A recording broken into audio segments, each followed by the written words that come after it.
Jonatas disse ao seu escudeiro: vamos ao destacamento daqueles incircuncisos, talvez o Senhor haja em nosso favor, pois nada pode impedir o Senhor de salvar. Diga comigo: seja com muitos ou com poucos, seja com muito ou com pouco, Deus pode salvar, Deus pode dar vitória. Diga comigo: seja com muito ou com pouco, Deus pode te abençoar, te dar grandes vitórias, seja com muito ou com pouco. Aí está a diferença. A diferença está justamente na maneira de crer. Olha que palavra. Vamos ao destacamento daqueles incircuncisos, que era um grupo muito maior. Talvez o Senhor haja em nosso favor, pois nada pode impedir o Senhor de salvar, seja com muitos ou com poucos. Se Deus quiser salvar, se tiver muito, Deus dá vitória, mas se tiver pouco, também Deus dá vitória. Amém? Sendo pequeno ou sendo grande, passa por favor. De madrugada, Jerubaal, isto é, Gideão, e todo o seu exército, acampou junto à fonte de Harod. O acampamento de Midian estava ao norte deles, no vale perto do monte de Moré. E o Senhor disse a Gideão: diga comigo, você tem gente demais para eu entregar nas suas mãos, Midian nas suas mãos. Quem conhece essa história, primeiro sabe que por 7 anos o povo vinha sendo saqueado, roubado, humilhado. O Senhor levanta, chama Gideão para esse grande propósito, para mudar aquela situação. Sabe o que Gideão disse? Como é que eu posso fazer isso, Senhor? Se a minha família é a mais pobre, é a menor, e eu sou o menor na casa de meu pai, como eu posso fazer? Em todo Israel, a minha família é a menor de todas, e eu, diga comigo, sou o menor. Você vê que coisa incrível. Deus procura aqueles que aos olhos humanos não havia possibilidade alguma de conquistar coisas grandes, de alcançar grandes vitórias. Gideão se sentia assim: como é que eu vou mudar essa situação? Como é que eu posso liderar? Como é que eu posso vencer? Como é que eu vou conseguir vencer um exército tão grande se a minha família é a menor e eu sou o menor na casa de meu pai? Como? Deus não precisa de grande, Deus não precisa de capacitado, Deus precisa de homens dispostos, mulheres dispostos, homens de fé, que se colocam na posição. Aí, o Senhor disse: você vai derrotar como se fosse um só homem, eu estou te enviando, agora eu estou te enviando. E aí, aqui tem todo um processo, nós estamos pulando a leitura, tem todo um processo, que os inimigos eram um exército gigantesco, ele já não tinha gente suficiente para lutar, e aí o Senhor vem e diz isso aqui, ó, leva o povo para beber água. Quem beber como se bebe o cão, aliás, grita no meio do grupo aí, ó, no meio do exército, grita: quem for medroso e for covarde, volta para trás. Ele gritou: quem for medroso e for covarde, pode voltar. Quantos voltaram? Quantos? 22 mil. 22 mil homens. Eles tinham 32. Sobraram quantos? 10. Aí vem o Senhor e disse assim: é muito ainda. É muito. É muito para eu entregar Midian nas mãos de vocês. Sabe, o Senhor não quer a confiança na estrutura que você tem, no poder que você tem, no ponto, no lugar, ou na pessoa A, no fulano, no Beltrano. Deus quer sua confiança nele. E ainda olha o que o Senhor disse, ó: você tem gente demais para eu entregar Midian nas suas mãos, a fim de que Israel não se orgulhe contra mim, dizendo que diga comigo, que a sua própria força o libertou. É gente demais, eu não vou dar vitória com eles. Amanhã ainda vai dizer que venceu, porque a sua força, a sua capacidade, a sua força os libertou.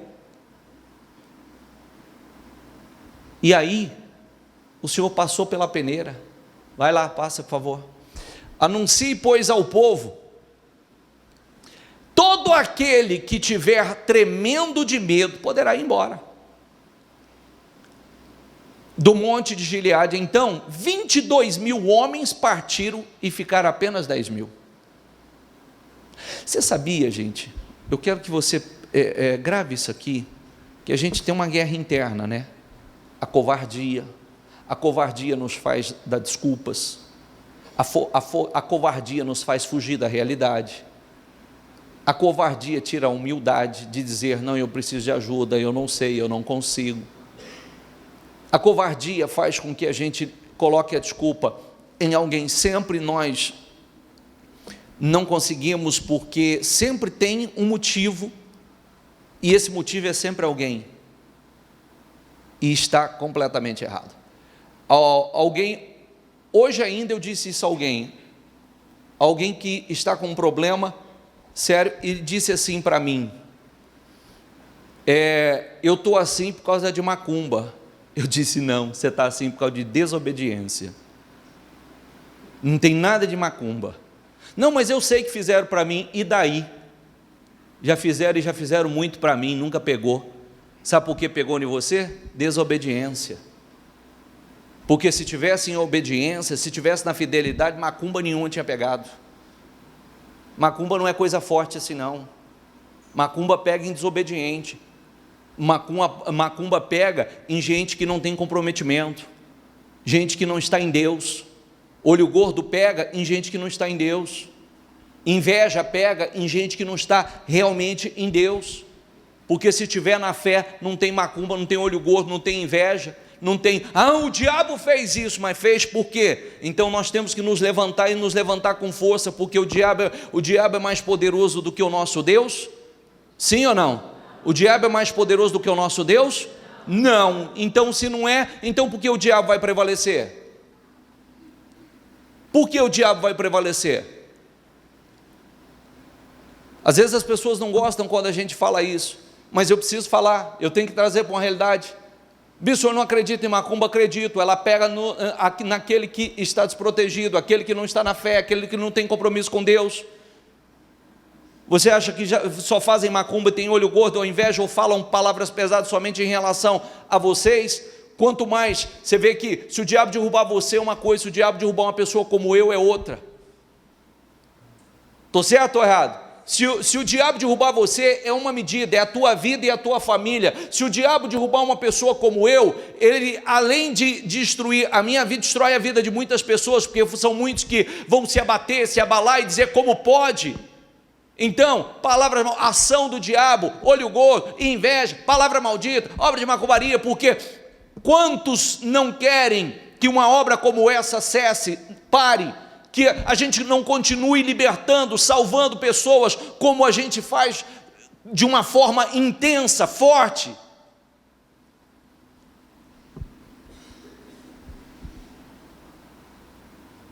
Essa realidade. Espera aí. Por que eu estou assim?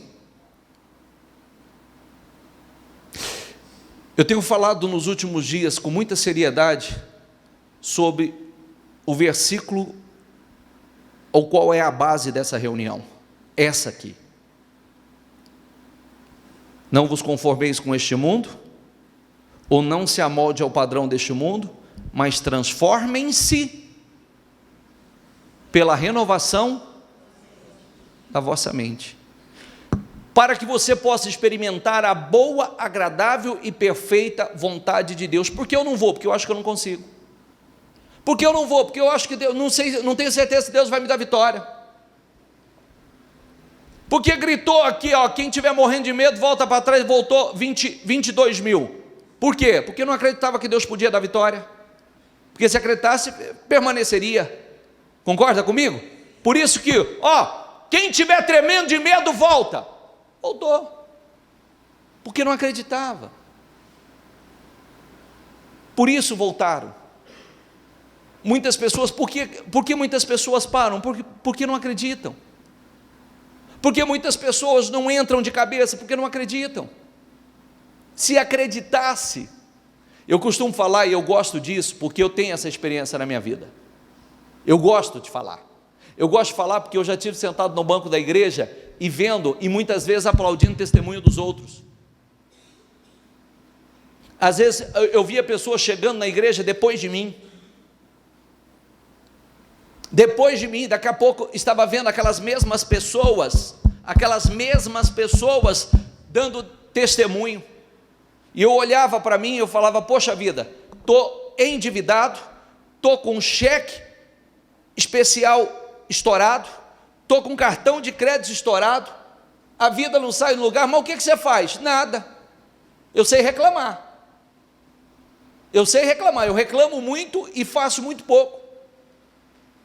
Foi cair na minha ficha quando eu comecei a ver as pessoas dando testemunho. Foi cair na minha ficha quando eu fui vendo as pessoas que chegaram depois de mim, acontecendo coisas na vida delas, e não tinha como eu não ver aquilo. Eu estava vendo, eu via como elas chegavam e via o que estava acontecendo na vida delas, até cair a ficha e dizer, opa, tem algo errado comigo, tem algo errado comigo, tem algo errado em mim, a minha fé está errada. E eu tomei uma posição,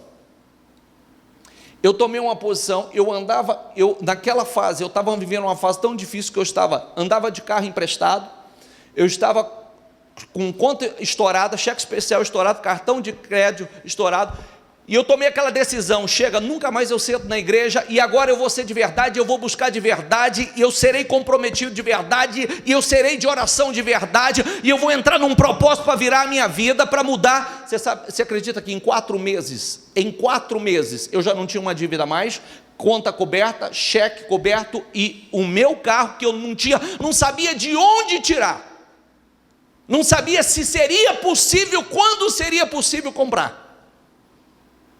Em 4 meses, uma reviravolta, porque muda dentro, muda fora. Quando as coisas começam a mexer aqui dentro, e mexe de tal forma que a gente tem até um calafrio por dentro, não, chega, vida, eu só tenho essa, aqui. Mas o Senhor tornou a dizer a Gideão, ainda há gente demais. Desça com eles à beira da água, e eu separarei os que ficarão com você. Se eu disser, este irá com você, ele irá. Mas se eu disser, este não irá com você, ele não irá. Assim Gideão levou os homens à beira da água, e o Senhor lhes disse, separe os que beberem a água, lambendo como se faz o cachorro daqueles que ajoelharem para beber. O número dos que lamberem a água, levando-a com as mãos à boca, foi 300 homens, todos os demais se ajoelharam para beber. O Senhor disse a Gideão, com os 300 homens que lamberam a água, livrarei você e entregarei os midianitas nas suas mãos. Mande para casa todos os outros. Com 300 homens, para lutar com uma multidão que aproximava 120 mil homens. Como seria isso? Como acreditar nisso? É aquela famosa frase, não sei como Deus vai fazer, mas eu sei que Ele vai fazer. Amém? Eu não sei que jeito Deus vai fazer, qual é a forma que Deus vai fazer, que maneira Ele vai fazer, quais são os meios que Ele vai utilizar, eu não sei, mas eu creio que Ele vai fazer. Essa é a fé, esse é o Espírito, é isso que Deus está esperando de nós. E com esses 300 homens, foi que o Senhor deu essa vitória extraordinária. Vamos lá, quer ver? Gideão mandou os israelitas para as suas tendas, mas reteve os 300, e esses ficaram com as provisões e as trombetas dos que partiram. O acampamento de Midian ficava abaixo deles no vale. Naquela noite, o Senhor disse a Gideão: levante-se e desça ao acampamento, pois vou entregá-lo nas suas mãos. Se você está com medo de atacá-los, desça ao acampamento com o seu servo Pura, e ouça o que estiverem dizendo. Depois disso, você terá coragem para atacar. Então ele e o seu servo Pura desceram até os postos avançados do acampamento. Os midianitas, os amalequitas e todos os outros povos que vinham do leste haviam se instalado no vale e eram numerosos como nuvens de gafanhotos. Assim como não se pode contar a areia da praia, também não se podia contar os seus camelos. Gideão chegou bem no momento em que um homem estava contando seu sonho a um amigo. Tive um sonho, e dizia a ele: um pão de cevada vinha rolando dentro do acampamento midianita, e atingiu a tenda com tanta força, que ela tombou e se desmontou. Seu amigo respondeu: não pode ser outra coisa senão a espada de Gideão, filho de Joás, o israelita. Deus entregou os midianitas a todo o acampamento, e todo o acampamento nas mãos dele. Sabe, esse pão de cevada não era nem um pão de trigo, era um pão de cevada. Pão de cevada, quem utilizava mais na época eram os pobres, os pequenos. Os ricos usavam os pães de trigo. E mais uma visão, o Senhor estava mostrando que com alguém pequeno, como ele mesmo declarou: eu sou de família pequena, minha família é pequena, é a menor, e é a mais pobre, e eu sou o menor na casa de meu pai. Era com esse que Deus ia dar vitória, era com esse que Deus ia realizar uma obra tão grande. Sabe o que cabe a cada um de vocês? É se fazer um Gideão, é não colocar a confiança em você, ou a confiança no que você possui, é se fazer um Gideão. Eu sou o menor, a minha família, eu venho de família pobre, eu venho de família pequena, eu sou o menor na casa de meu pai, mas Deus pega os pequenos e faz deles grandes. Amém, pessoal? Esse é o Espírito. Não quer saber de onde eu vim, não quer saber onde eu fui criado, não quer saber se a criação que eu tive não foi boa. Eu me faço menor, mas em Deus eu serei grande. Essas são as declarações que nós estamos chamando para que você faça sobre a tua vida. Eu sou pequeno, hoje eu sou pobre, hoje eu estou numa condição necessitada, mas eu sirvo a um Deus que pega os pequenos e faz dele grande. Um Deus que exalta o necessitado, um Deus que pega aquele que tinha tudo para não ser nada e faz dele alguém honrado, abençoado. Amém, pessoal? Amém. Esse é o Espírito que tem que estar dentro de você. Não ficar falando das condições ou daquilo que você não tem, da capacidade que você não tem. Não, que você não tem, você sabe, todo mundo sabe, mas declare diferente: eu não tenho hoje, mas eu sirvo a um Deus que pode fazer de mim grande, vitorioso, vencedor. Deus não precisa Deus não precisa de circunstâncias, que você tenha uma grande estrutura, é Ele quem faz. E o que Ele precisa encontrar em você? Essa fé, essa disposição, essa fé. Confie. Por que Gideão foi? Porque ele confiou, mesmo sendo pequeno, mesmo sendo pobre, vindo de família pobre, ele sendo pequeno, sendo menor na casa do seu pai. Por que ele foi? Porque ele confiou. Ele confiou que Deus podia mudar aquela situação, ele confiou que Deus poderia dar aquela vitória. Tem um detalhe importante aqui, né? Tem um detalhe extremamente importante, que o Espírito do Senhor se apossou de Gideão. Não é um detalhe, é o que faz toda a diferença. Porque quando o Espírito do Senhor se apossa de um homem, muda completamente a sua visão, transforma o fraco em forte, o medroso em corajoso. Amém? Quando Gideão ouviu o sonho e a sua interpretação, adorou a Deus, porque Deus fez com que o inimigo contasse. Você vê que a interpretação foi quem deu, foi o inimigo. Isso não pode ser outra coisa senão Gideão. Voltou para o acampamento de Israel e gritou: levante-se, o Senhor entregou o acampamento midianita nas mãos de vocês.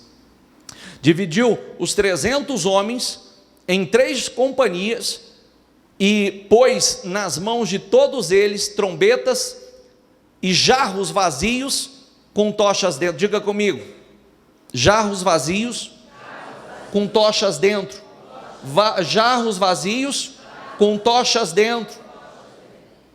Dividiu os 300 homens com jarros vazios com tochas dentro, e ele disse: observem, faça o que eu fizer. Quando eu chegar à extremidade do acampamento, façam o que eu fizer.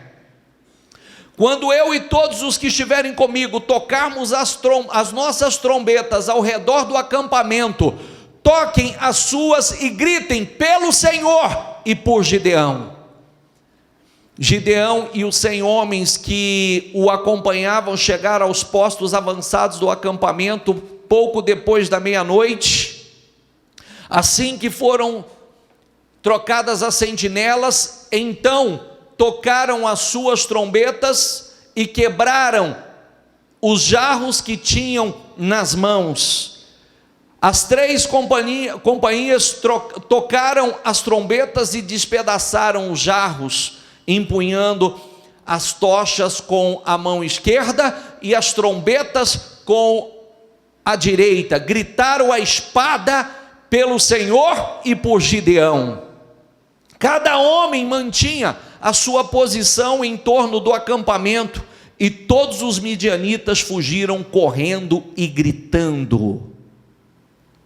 Quando as 300 trombetas soaram, o Senhor fez com que todo o acampamento, os homens se voltassem uns contra os outros com suas espadas.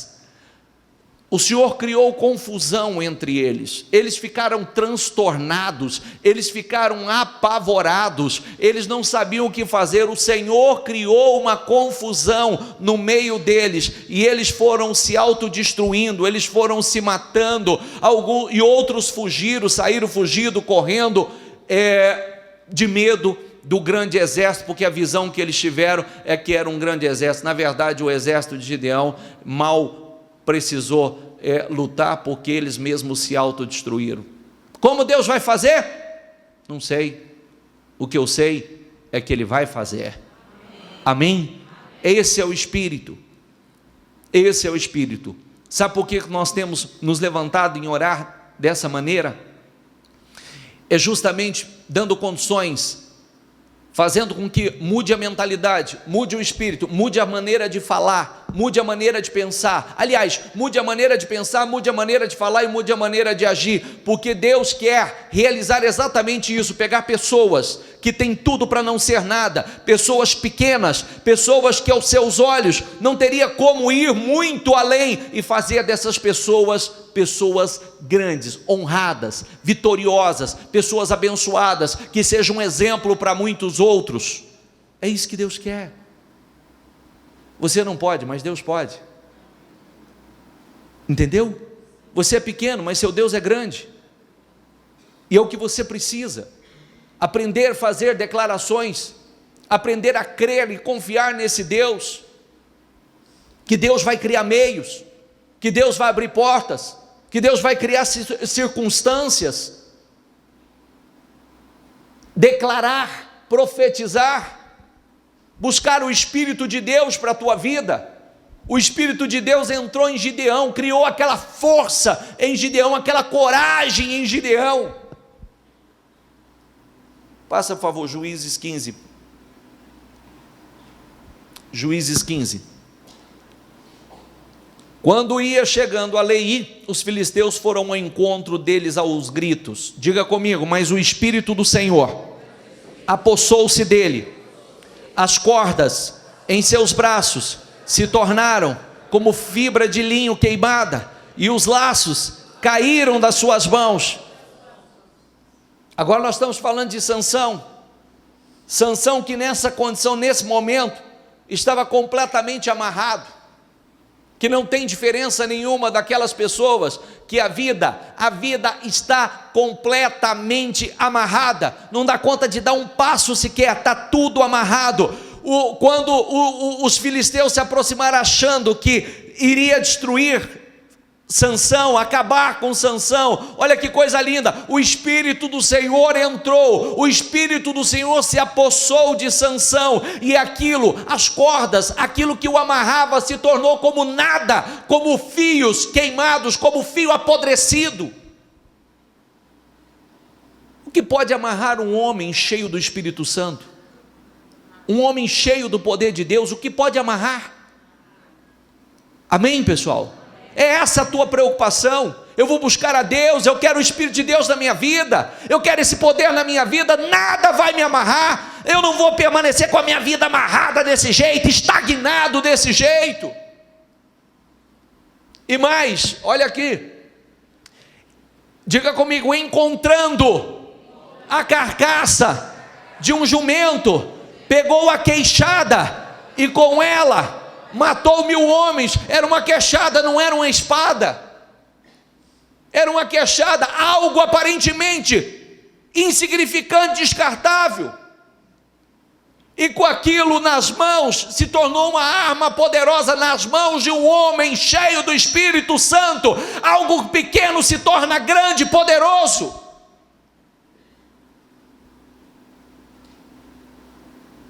Amém, pessoal? Coloca isso dentro de você, muda o espírito, comece a fazer declarações: nada vai me amarrar, não vou permanecer com a vida amarrada, nada pode amarrar a vida de um homem cheio do Espírito Santo. Algo pequeno se torna algo poderoso. Você viu a leitura que nós fizemos no início? Seja com poucos ou com muito, Deus pode dar vitória. Seja com pouco ou com muito, Deus dá livramento. Às vezes a gente fica olhando para o tamanho do problema, o tamanho que somos, o tamanho que o problema é, o tamanho que somos, a capacidade que temos, a estrutura que temos, quando eu deveria dizer: não, mas eu tenho. Se Deus é comigo, se o Espírito Santo está em mim, diga comigo, eu e Deus somos a maioria. Esse é o Espírito, esse é o Espírito.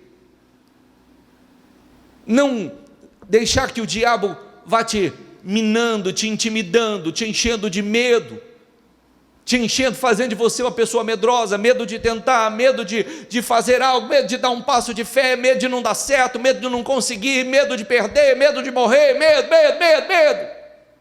e não sai do lugar. Não, eu quero esse poder, eu sou pequeno, mas eu sirvo a um Deus grande. Eu não posso nada, mas meu Deus pode tudo. Senhor, me capacita, me enche do teu Espírito, me enche da tua unção, faça de mim como o Senhor fez na vida de Gideão. Era de uma família pobre, era o menor na casa de seu pai, e o Senhor fez dele grande, deu grandes vitórias. Faça de mim como o Senhor fez na vida de Sansão. Estava tudo amarrado, Senhor, ele estava completamente amarrado, o teu Espírito entrou nele, tudo foi desamarrado, tudo completamente, aquilo que amarrava a Sansão foi arrebentado, passou a não existir. Eu creio no mesmo Deus. Com algo pequeno ele fez algo grande, com algo pequeno ele fez algo grande. Você, com algo pequeno, na bênção de Deus, você faz coisas grandes. Amém? Esse é o Espírito que tem que estar em você, esse é o Espírito que tem que estar em nós. Por isso que a gente tem que alimentar a nossa fé. Quando eu falo para você, gente, olha, eu quero dizer isso sem... Às vezes, quando a pessoa escuta a gente falar, ela escuta a gente falar e pensa assim: é fácil para ele falar. Não, sabe por que é fácil? Porque a gente já passou por esse processo, já passou por esse sofrimento, já passou por essas humilhações, já passou por todo esse processo, e vencemos de que forma? Vencemos assim. Você está num lugar, quando muitos que ouviram o testemunho da bispa lembra do testemunho dela, começou a pé, depois na bicicletinha, depois na mobiletinha, filho enfermo, família doente, né, os filhos problemáticos, e foi crescendo, foi vencendo. De que forma? Como estamos ensinando, com essa mesma fé, esse mesmo ensinamento. Então, quando nós falamos, nós não estamos falando daquilo que nós achamos, nós estamos falando daquilo que nós já experimentamos e temos hoje. Centenas, milhares de pessoas têm passado pelo mesmo processo, experimentado o mesmo poder. Pessoas que Deus tem pegado, tirado lá do fundo do poço e colocado numa posição de honra. Pessoas que Deus tem curado de enfermidades incuráveis. Pessoas que estava tudo arruinado, tudo perdido nas suas vidas. Amém? Amém. É o que eu digo, se eu não te ajudar a mudar o espírito, eu não posso te ajudar de outra forma. Se eu não conseguir mudar o teu espírito, eu não consigo mudar nada e nada vai mudar na sua vida. Primeira coisa que tem que entrar dentro de você é o espírito. Levar com muita seriedade, tratar com muita seriedade. Ô bispo, mas eu vejo pessoas dentro da igreja, a igreja tem todo tipo de pessoa.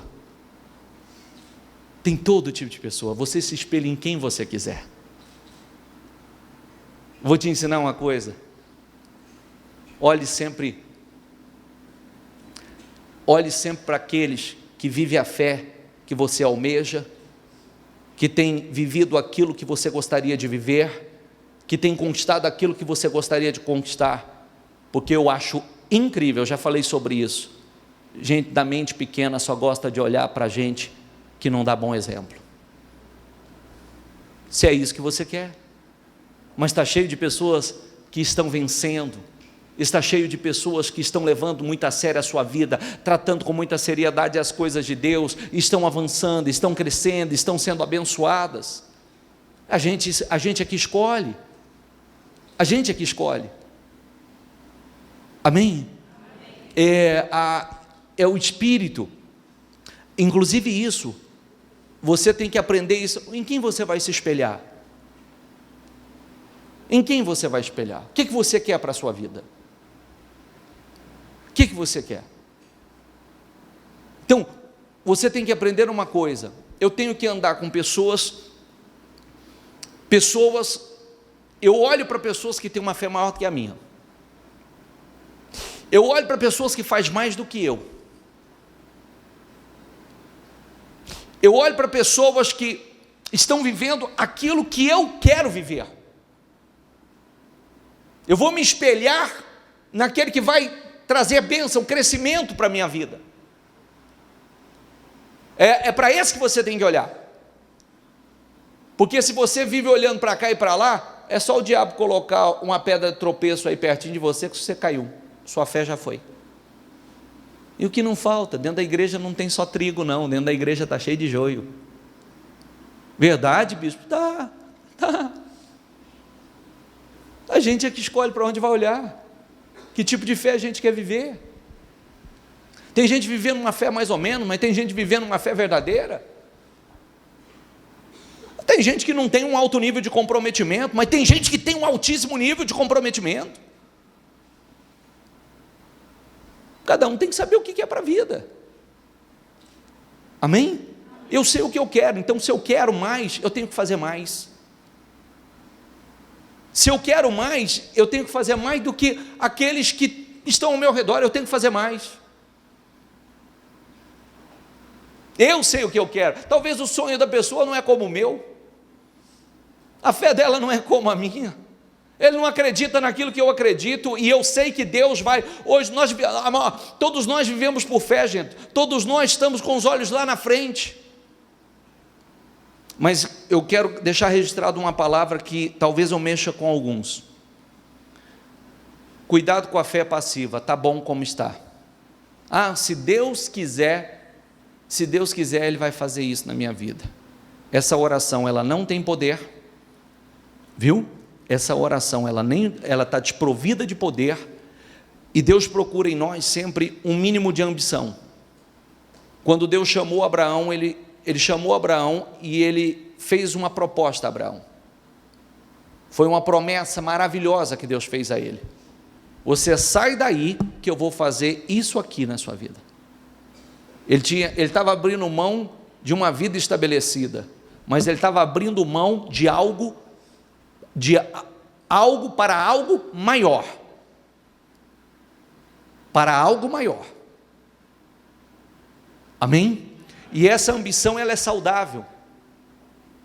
Eu quero viver a boa, agradável e perfeita vontade de Deus. Eu quero viver, não vou me conformar com aquilo, o que a grande maioria está se conformando. Está cheio de exemplos. Está aqui, Gideão, que era pequeno, nasceu numa casa de família pobre e se tornou grande.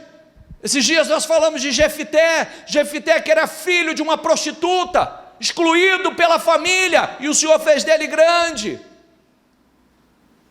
Nós falamos de José que foi traído pelos irmãos, injustiçado, levado, passou por um processo duríssimo como escravo, era também um dos menores na casa de seu pai, o Senhor fez dele o maior.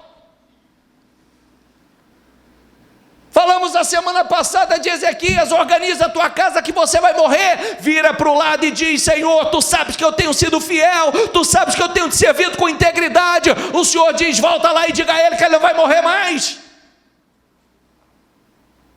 Aonde você quer se espelhar? Aonde você quer se inspirar?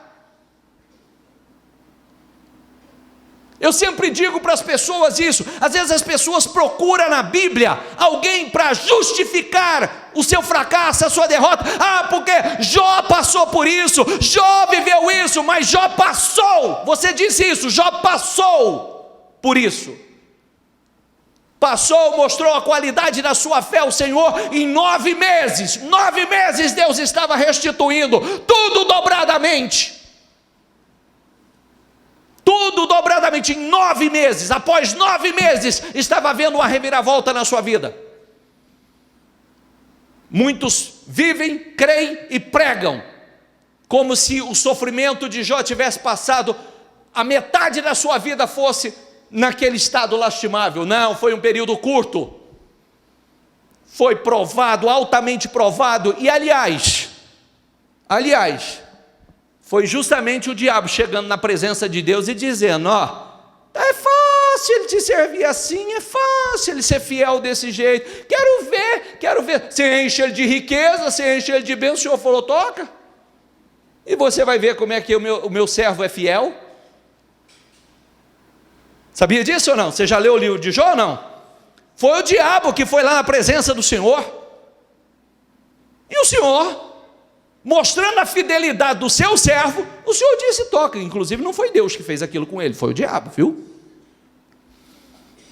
Depois que foi embora a riqueza, foi embora a saúde, Jó permaneceu, que a mulher dizia: amaldiçoa esse teu Deus e morre, do que te tem valido essa integridade, essa fidelidade, amaldiçoa esse teu Deus e morre. Ele diz: mulher, como fala uma louca, fala você.